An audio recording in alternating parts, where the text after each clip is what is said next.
Nessa noite, pensando nesse momento especial, não pregando para o pastor Estevão, mas pregando a palavra do Senhor, pensamos na vida do apóstolo Paulo. Um homem que manteve o foco no chamado de Deus. Foi o que Jonatas falou aqui. Igreja, mantenha o foco. Mantendo o foco no chamado de Deus. Sei que a hora já foi. Eu vou resumir o que nós pensávamos em pregar aqui. Mas eu quero citar o texto de Atos dos Apóstolos, capítulo 20. O verso 24 é o encerramento das missões de Paulo na Ásia Menor, a da terceira viagem e a última viagem à Ásia.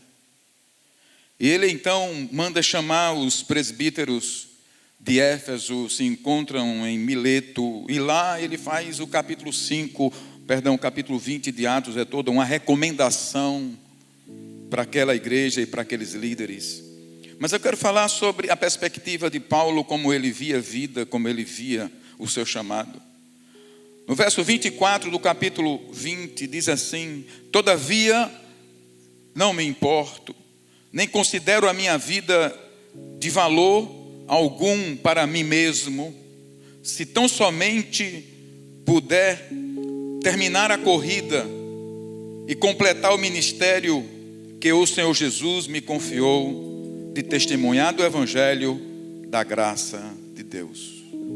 Paulo estava dizendo, todavia não me importo. Ele faz uma explanação interior, que não dá tempo para a gente ler, mas Paulo está mantendo o foco naquilo que ele entendia que era o propósito da vida dele.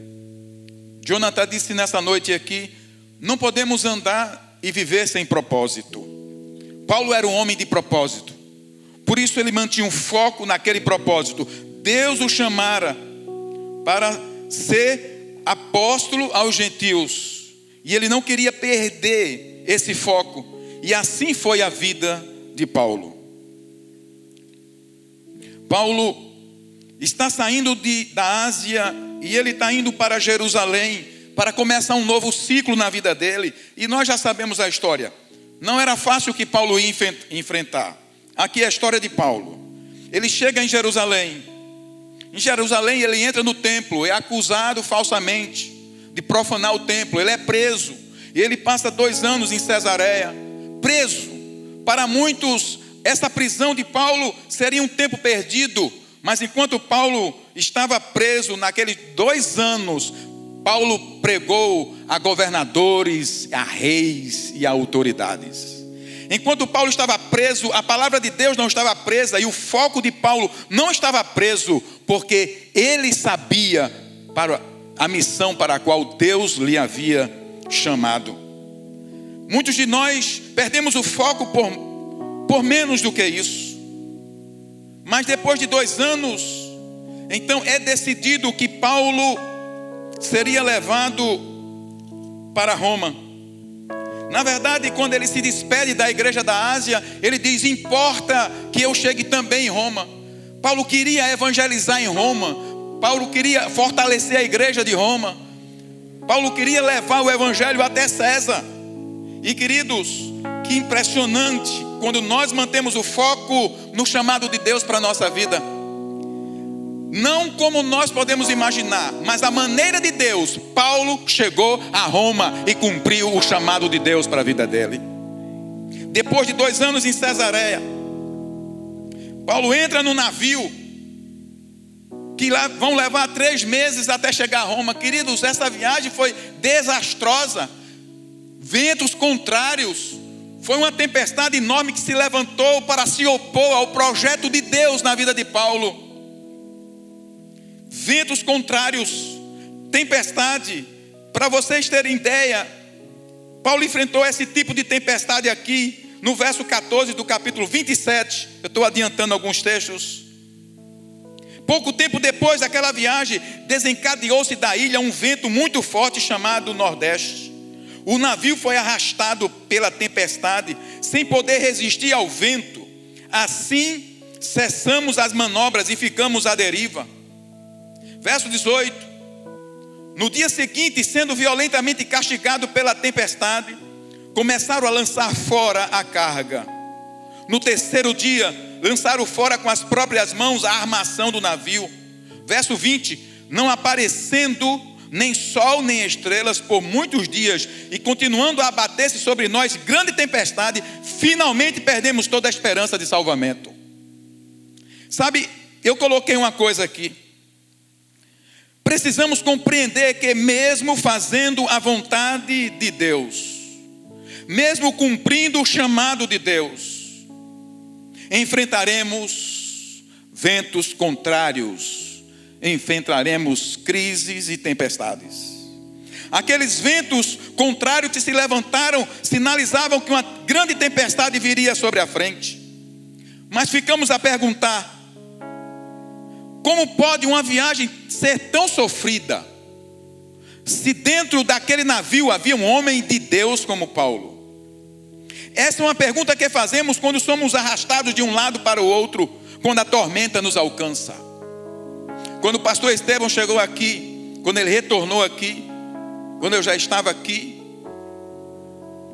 ele estava vivendo uma tormenta. Ele sabe disso. Ele sai enfrentando uma situação extrema. Mas naquele exato momento onde os ventos eram contrários para a vida deles, Deus suscitou nele um espírito renovado. E eles mantiveram o foco no chamado de Deus para a vida dele. E hoje vocês estão aqui sendo honrados e levados por Deus para fazer obras maiores. Ventos contrários fazem parte da nossa existência. Se você acha que a vida vai ser fácil, eu quero dizer que não é esse o evangelho que está nas páginas dessa Bíblia, não é o que nós pregamos aqui. Nós enfrentaremos ventos contrários. A questão é saber se você está enfrentando ventos contrários porque está fazendo a vontade de Deus ou porque você saiu da vontade de Deus.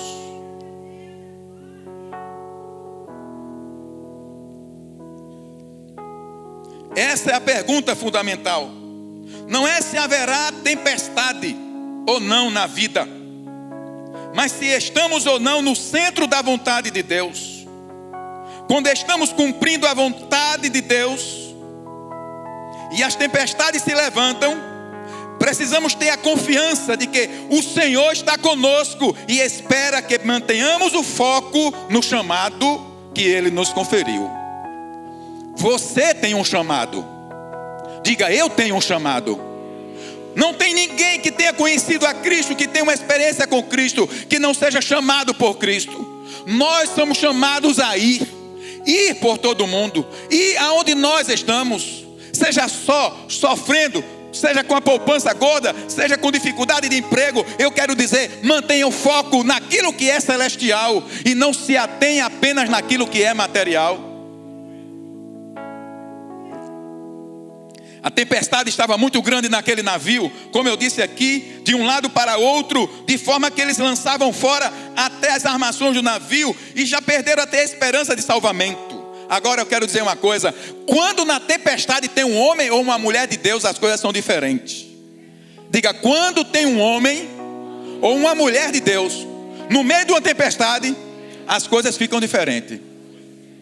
Porque sempre ele se levantará como um proclamador de esperança. Quando nós saímos da vontade de Deus, nós provocamos as tempestades. Quando estamos na vontade de Deus, nós acalmamos as tempestades. No capítulo 27, verso 21, esse homem se levanta. Verso 21 diz: visto que os homens daquele navio tinham passado muito tempo sem comer, dias, Paulo levantou-se diante deles e, diga comigo, Paulo levantou-se. Deus quer levantar você nessa geração, porque nós estamos vivendo tempos contrários, tempestades, crises, mas você se levantará como Paulo. Paulo levantou-se e disse: Os senhores deviam ter aceitado o meu conselho de não partir de Creta, porque Paulo já tinha pelo Espírito dito que não era para o navio partir. Os senhores deveriam ter aceitado o meu conselho de não partir de Creta, pois assim teriam evitado esse dano e prejuízo. Mas agora recomendo-lhes que tenham coragem, pois nenhum de vocês perderá a vida, apenas o navio será destruído. Pois ontem à noite apareceu-me um anjo do Deus a quem eu pertenço e a quem adoro, dizendo-me: Paulo, não tenha medo. É preciso que você compareça perante César. Deus, por sua graça, deu-lhe a vida de todos os que estão navegando com você. Eita, glória a Deus. Pastor Esteban e Célia, não tenham medo. Não importa como a Europa esteja, não importa se o ateísmo está reinando, não importa se a incredulidade está reinando. Não tenha medo, porque o anjo do Senhor estará com vocês. Ele se levanta. Paulo, não tenha medo, diz: é preciso que você compareça perante César. Deus tinha um plano, um projeto para Paulo. E eu quero dizer nessa noite, Deus tem um projeto para a sua vida. E se você deixar, Ele vai cumprir até o fim. Qual é o plano de Deus para a sua vida? Aonde você está colocando o seu foco? Eu sei que nós precisamos ter focos de estudos, de concurso, de casamento, mas entenda, quando você foi resgatado por Cristo, você agora pertence a Ele para sempre. O seu primeiro foco é andar com Deus, é viver Deus, é estar na presença de Deus. Todas as demais coisas Ele vos acrescentará. Paulo, não tenha medo. Você tem um chamado, Paulo. Não é essa tempestade, esta crise que vai mudar o rumo. Seu chamado é pregar a César, com tempestade ou sem tempestade. É preciso que você compareça perante César. Qual é o teu chamado? Aonde Deus quer te levar? O que Deus tem falado à tua vida? Eu quero dizer que nessa noite Ele renova o chamado dEle para a tua vida. Mas eu quero dizer que o teu primeiro chamado, o teu foco deve estar em Deus e nas coisas de Deus. Quero fazer aqui, já fiz um tempo atrás, um paralelo entre a vida de Paulo e a vida do profeta Jonas. Eu sei que todos, eu estou contando a história de Paulo, ele agora numa embarcação para Roma, vivendo uma tempestade. A maioria aqui já ouviu falar do profeta Jonas. Alguns novos convertidos não conhecem. Jonas foi um profeta do Antigo Testamento, a quem Deus levantou com uma mensagem para uma nação da Síria, na cidade chamada Nínive. Diz lá em Jonas, perdão, eu falei Jonas? Não, Paulo, Jonas, foi um profeta levantado por Deus com uma mensagem, com um chamado para pregar uma mensagem de arrependimento a Nínive. Mas no verso 3 do capítulo 1 de Jonas, diz assim: mas Jonas fugiu da presença do Senhor, dirigindo-se para Tarsis. Desceu à cidade de Jope, onde encontrou um navio que se destinava àquele porto. Depois de pagar a passagem, embarcou para Tarsis, para fugir do Senhor. Fugir do Senhor. É possível fugir de Deus? O Salmo 119, o Salmo me ajuda aí, 139, diz assim: se eu subir aos céus e fizer minha cama sobre as estrelas, lá estás. Se eu descer à profundidade da terra, lá também estás. Para onde eu for, tu estás. Ainda mesmo que a palavra me chegue à boca, o Senhor já a conhece. O Senhor me cerca pela frente e por trás e põe a sua mão sobre mim, e esse conhecimento é maravilhoso demais para mim. Quem pode se esconder do Deus Todo-Poderoso? E por que você não se rende definitivamente para fazer a vontade de Deus? Der no que der, nós temos que obedecer ao chamado de Deus, porque senão é pior para a nossa vida.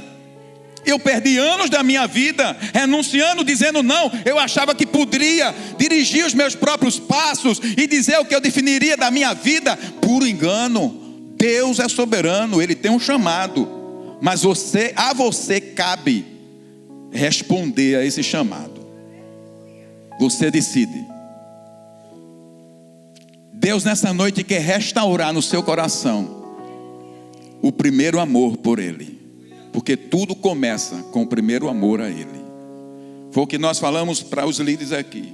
Primeiro o relacionamento com Deus, depois a obra de Deus. Jonas pega um navio e vai para Tarsis, e o verso 4 diz assim: o Senhor, porém, verso 4 está aí, Jonas 1,4. O Senhor, porém, o Senhor, porém, fez soprar um forte vento sobre o mar, e caiu uma tempestade tão violenta que o barco ameaçava arrebentar-se. Jonas, fugindo da vontade de Deus, da direção de Deus, do chamado de Deus, enfrenta uma tempestade.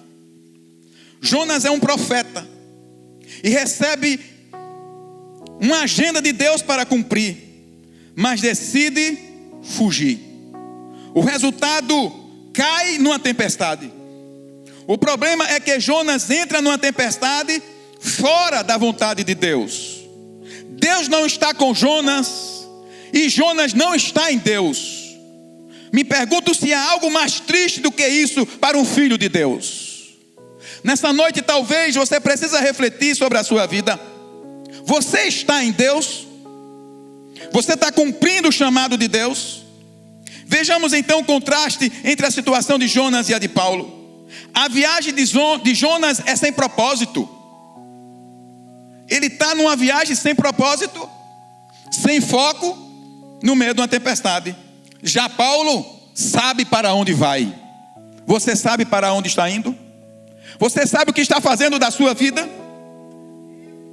Para onde você vai, Jonas? É a pergunta que se levanta.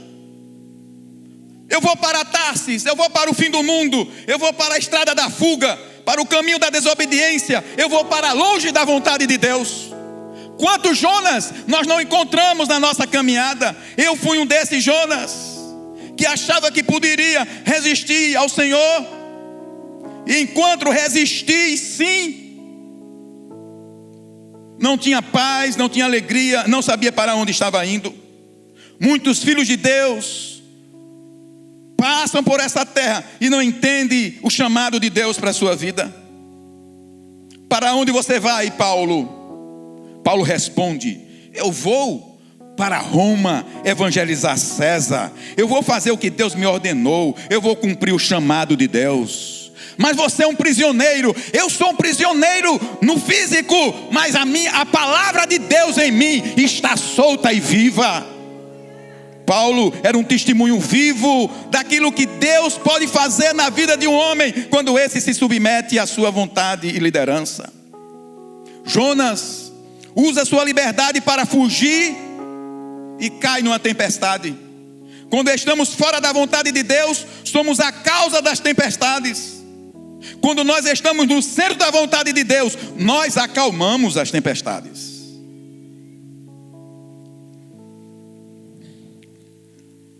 Paulo estava naquela tempestade, mas ele estava no centro da vontade de Deus. Por isso Paulo se levanta diante daqueles homens e diz: não tenham medo, coragem, pois o anjo do Deus a quem eu sirvo me apareceu essa noite. Quem está fazendo a vontade de Deus, tenha certeza de que Ele nos sustenta, nos livra e nos guarda. Essa é a nossa palavra para vocês também. O anjo do Senhor estará com vocês. Portanto, vocês se levantarão como Paulo, para aquietar corações e dizer a multidões lá aonde vocês vão: coragem, não tenham medo, porque o Deus a quem eu sirvo está comigo e eu sou um proclamador de esperança. Paulo é instrumento de Deus em meio à tempestade, um anjo em meio à tempestade. Paulo não tenha medo. Penso que Paulo começou a recitar o Salmo 91. Paulo, naquela tempestade, eu penso que Paulo citava o Salmo 91. Aquele que habita no esconderijo do Altíssimo e descansa à sombra do Onipotente pode dizer: o Senhor é o meu Deus, é o meu refúgio, a minha fortaleza, nele eu confiarei. 1000 pode cair ao meu lado, 10.000 à minha direita, mas eu não serei atingido, porque Ele dará ordem a seus anjos a meu respeito e me guardará por onde eu andar. Paulo tinha essa convicção, porque, irmãos, aquela situação era real, não era uma coisa fictícia, era um risco de vida. Tempestade em alto mar não é uma coisa fácil, mas eu quero dizer que nesse momento, Paulo recebe conforto de Deus, e o conforto que ele recebe, ele pode dar. O mundo está precisando de pessoas que se levantem como arautos da esperança, proclamadores da fé. Enquanto Paulo se levanta como proclamador da esperança naquele navio levado de um lado para o outro, Jonas desce sem propósito até um porão do navio. Ele vai dormir, ele vai se esconder, ele desce até o ventre do grande peixe. Enquanto isso, Paulo se levanta como consolador, como aquele que aponta rumos e soluções. No verso 34 desse mesmo capítulo de Atos 27, diz assim Paulo: agora eu os aconselho a comerem algo. Olha só, o navio ainda está para lá e para cá. E Paulo diz: pois só assim poderão sobreviver, nenhum de vocês perderá um fio de cabelo sequer. Deus quer levantar você como um arauto da esperança para o mundo em que você vive. Ao seu redor, aonde você está, é preciso que a igreja se levante e ela tenha consciência que se a esperança não estiver na mensagem do Evangelho, não há esperança para o mundo. Ao contrário de Jonas é um teólogo, mas não sabe o que é oração. Ele não ora quando Deus fala com ele. Jonas vai para Nínive. Ele não ora na hora de pagar a passagem para Tarsis para saber se está fazendo a vontade de Deus. Ele não ora quando entra no navio. Ele não ora na hora da tempestade. Jonas não ora. E tem muita gente levando a vida assim também. Não ora. Não ora para tomar decisões. Só depois que está na tempestade. Jonas nem na tempestade ora. Ele está no porão dormindo, porque ele quer apagar tudo que está acontecendo. Ele quer se apagar, ele quer se anular. É isso que o inimigo quer para mim e para a sua vida. Ele quer nos anular, ele quer nos apagar. Mas nós repreendemos essa ação maligna de Satanás sobre a vida da igreja e declaramos que nós nos levantaremos como Paulo e não vamos nos conformar com um porão escuro onde tem baratas e ratos.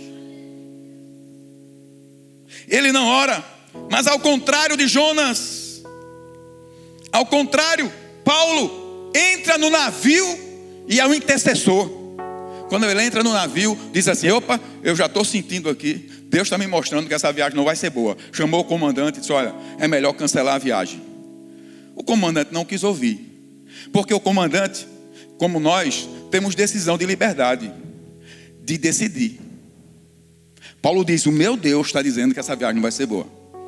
Mas o comandante não tem Deus, toma a decisão, porque nós somos responsáveis por nossas decisões. Ele ora quando entra no navio. Ele é um intercessor. Ele encoraja a todos. Ele fala do povo para Deus e fala de Deus para o povo. Quantos hoje estão fugindo de Deus, fugindo dos compromissos de Deus, fugindo do chamado de Deus, tomando navios para Tarsis, e como resultado estão caindo em tempestades sem propósito? Nessa noite, Deus restaurou a sorte de Jonas restaura a tua também. Mesmo que seja através de um processo. O de Jonas foi ser engolido por um grande peixe. Ficou lá no escuro. Ficou lá até o coração se quebrantar. E diz a palavra que lá dentro daquela escuridão do grande peixe, Jonas orou ao Senhor. E eu gosto disso. E o Senhor ouviu a oração de Jonas. Eu não sei onde você está nessa noite, eu não sei qual é a tua situação, mas eu quero dizer, não importa onde você estiver, se você se quebrantar na presença do Senhor, imediatamente o céu se levanta a teu favor. Ele manda peixe, Ele manda avião, Ele manda tudo, Ele manda jacaré, o que for necessário, Ele faz como Ele quer. Ele põe você na praia, na rota, de volta para o chamado de Deus para a tua vida. Ele coloca você no ponto em que Ele quis que você chegasse. Você deu um arrudeio, mas se você deixar. Hoje, se você tomar uma atitude, Deus coloca de novo você no centro, no epicentro da vontade dEle. Se você crê nisso, dá um amém. Jonas clamou e Deus colocou ele ali. Muitos, não precisa ser profeta, né? Para dizer isso aqui. Não estão nem aí para o chamado de Deus. Nem estão buscando a direção de Deus. Mas eu quero dizer que Deus está dando uma oportunidade para você rever os seus caminhos e saber que você veio à existência com um propósito e foi salvo em Cristo Jesus com um propósito ainda maior de ser proclamador, arauto do Evangelho da paz. Deus quer que você caminhe em direção ao centro da sua vontade, mesmo estando só, mesmo doente, mesmo perseguido, mesmo em aperto financeiro, mesmo em crise, mesmo em meio a grandes tempestades. Porque viver para cumprir o chamado de Deus é a maior felicidade da vida humana. Se você, e a gente escuta muito isso, pastor, é o seguinte: quando eu conseguir isso, resolver isso, então eu vou. Se você não vai agora, depois que a bênção chegar, você não vai. Quem é Deus para você? Ele é o primeiro lugar na sua vida? Porque se Ele for, meu filho, você tem que liberar as rédeas, soltar as cordas e deixar Ele comandar o rumo da tua vida. Dá o comando, dá o mancho, dá esse mancho do navio nas mãos daquele que sabe o que é melhor para você. Dá enquanto é tempo. Deixa Ele dirigir tua vida. Não relaxe Deus, seu relacionamento com Deus, nem consequentemente a obra de Deus. Eu encontro pessoas dizendo aí, eu tenho que dizer, irmãos, porque eu já fiz isso, né? Quando eu concluí isso, aí eu me dedico à obra do Senhor. Isso implica que você não se está dedicando nem ao Senhor, porque é impossível que uma vida que se dedica a Deus relaxe a obra de Deus.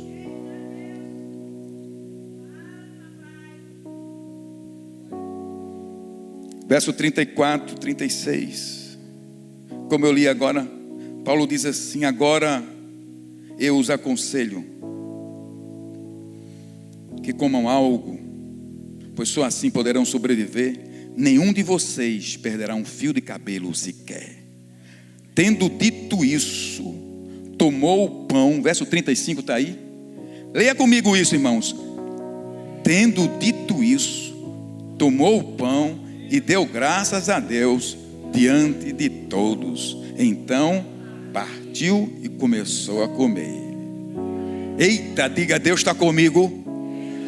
Eu vou partir o pão, eu vou dar graça, eu vou comer, porque a tempestade é Ele que vai cuidar.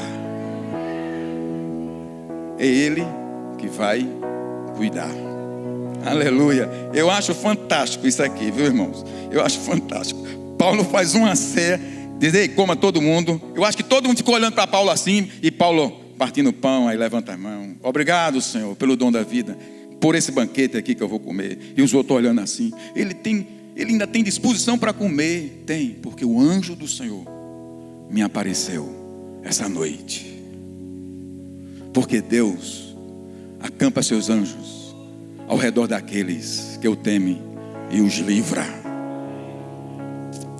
Finalmente, todos chegaram vivos na ilha. Eu estou pulando algumas coisas. Todos chegaram vivos naquela ilha, uma ilha chamada Malta. Olha, irmãos, o navio todo se despedaçou. Mas a palavra que veio a Paulo da parte de Deus, dizendo: nenhuma dessas vidas se perderá, todas elas foram salvas. Não importa como chegaram na ilha, nadando, pegando em pedaço de pau, mas a palavra se cumpriu, porque não é como você quer, é como Deus quer e faz.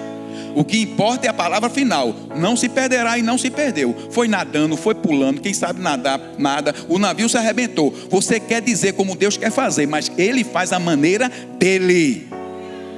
Mas uma coisa é certa: quando tem um pregador, quando tem um arauto da esperança, quando tem alguém que prega o evangelho, vidas serão salvas.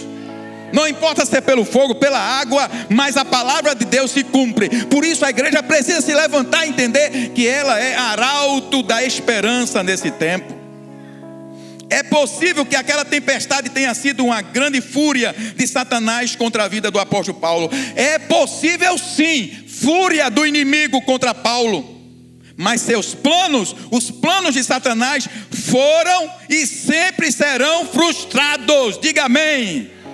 Porque Deus sempre terá a última palavra sobre a vida do homem que busca o Senhor. No verso 28, para encerrar, eu quero chamar o louvor aqui.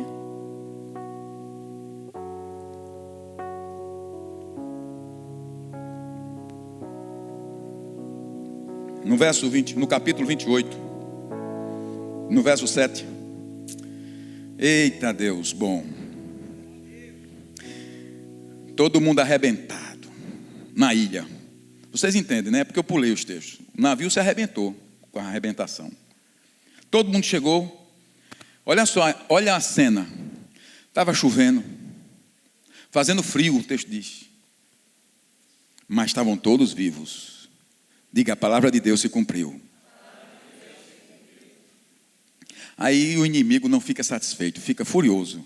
Porque a fúria da tempestade não foi suficiente para matar um homem. Porque tudo era para matar Paulo. Aí ele chega na ilha. Aí Satanás tem uma gracinha. Que ele tem gracinha.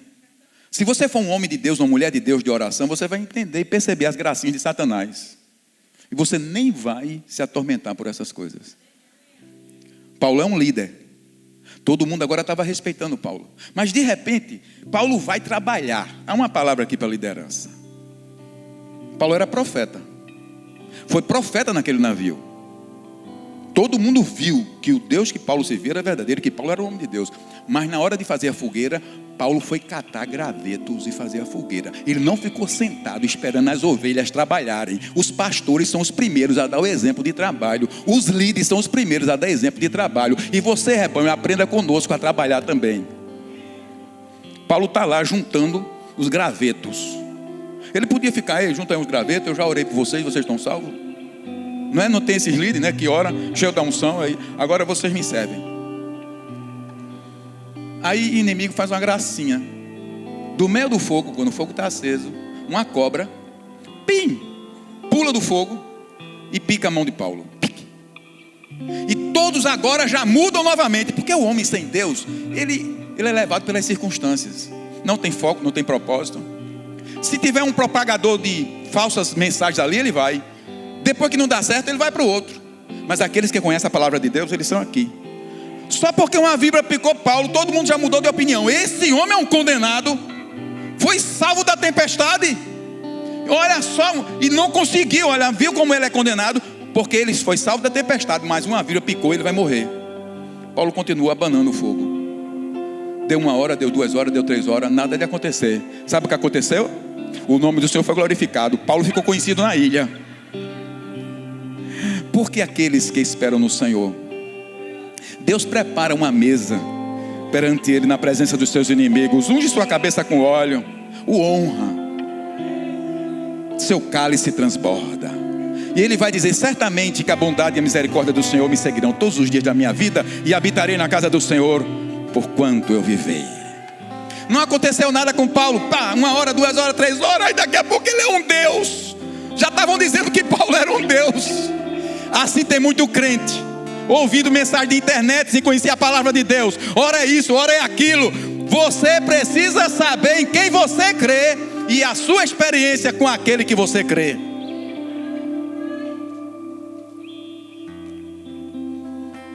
Deus prepara um banquete para Paulo. A víbora foi, Satanás pensou que ia pegar. Aí Deus usou o contrário, viu, Wesley? Deus faz o contrário. Aquilo que a gente pensa, que o inimigo sempre sai envergonhado. Agora Paulo é um Deus. Aí naquela ilha tem um homem muito rico, Públio, e ele é o maioral, o maior daquela ilha. Chama Paulo para sua casa. Paulo vai, já sai do frio. E ali o pai daquele homem está doente.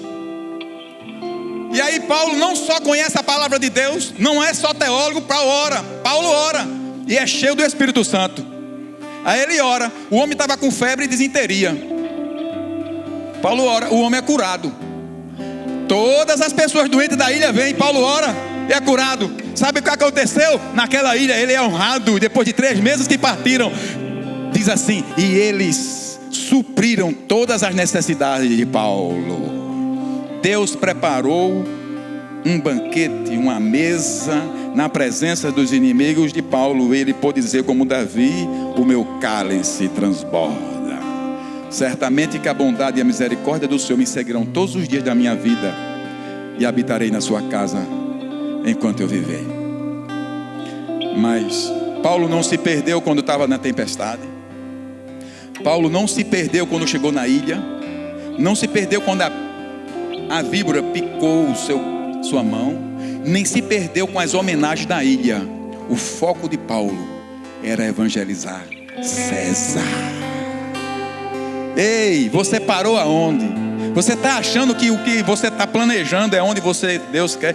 Deus tem muito mais. O alvo de Paulo era chegar perante César. E Paulo chegou na casa de César. E ele evangelizou César, governadores e toda a guarda pretoriana ficou conhecendo que Jesus Cristo é o Senhor.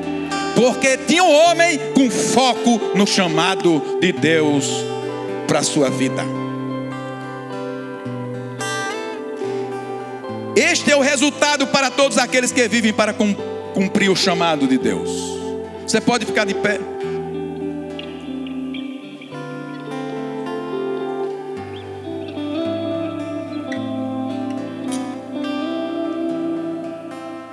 Escute.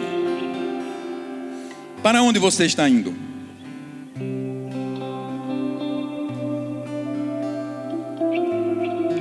Para onde você está indo?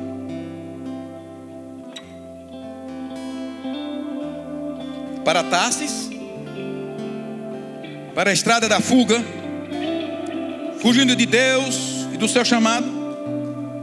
Ou você está correndo para Roma, para César, para o mundo como mensageiro das boas novas? Correndo para cumprir o chamado de Deus. Você tem um chamado. Diga: eu tenho um chamado. A partir de agora vocês vão ouvir muito um realinhamento do que é chamado de Deus. Porque antigamente, no meu tempo de juventude, chamado era para quem era missionário. É o chamado do pastor Estevão lá para outras terras.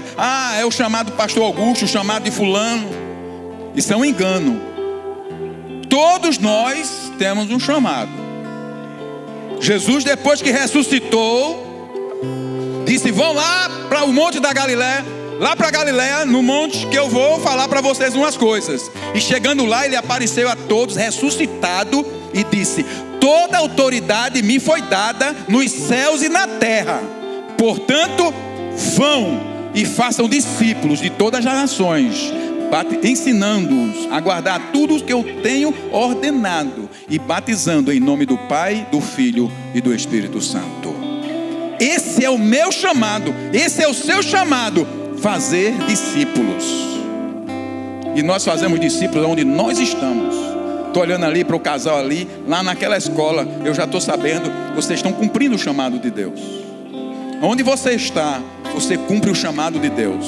Você não precisa ir para um curso para um seminário fazer teologia, aprender filosofia. Você precisa de Bíblia, oração e fogo do coração para fazer missões aonde você está, sendo um arauto de esperança aonde Deus te colocar.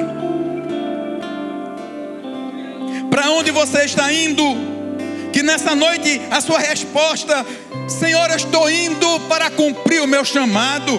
Todos os momentos da minha vida, cada segundo, e tudo que tenho e pertenço, tudo que tenho, que o Senhor tem me dado, tudo que me pertence é dedicado para cumprir esse chamado. Meu corpo, minha vida, minha inteligência, meus relacionamentos. Pastor Estevão e família, Célia e Jonatas, mantenham o foco no chamado de Deus para as suas vidas. E aonde forem, por onde passarem,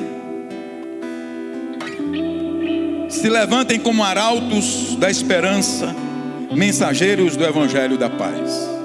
A terra para onde vocês estão indo é uma terra árida.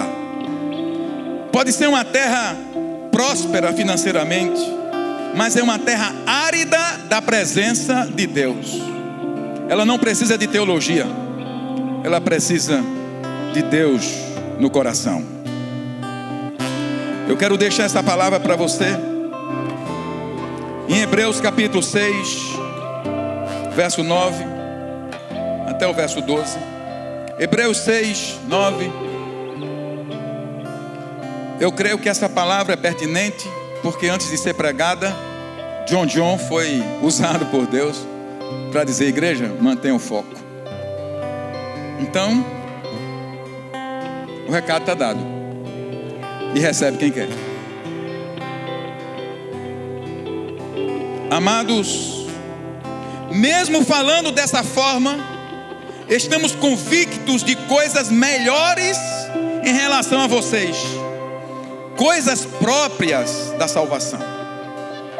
Deus não é injusto e Ele não se esquecerá do trabalho de vocês e do amor que demonstraram por Ele, pois ajudaram os santos e continuam a ajudá-los.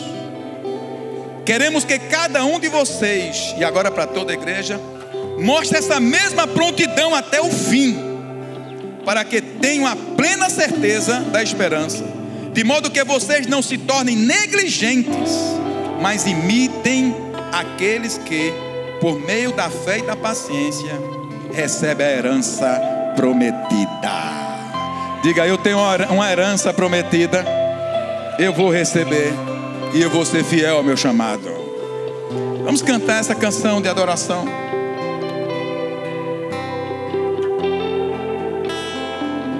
Adore ao Senhor, adore ao Senhor.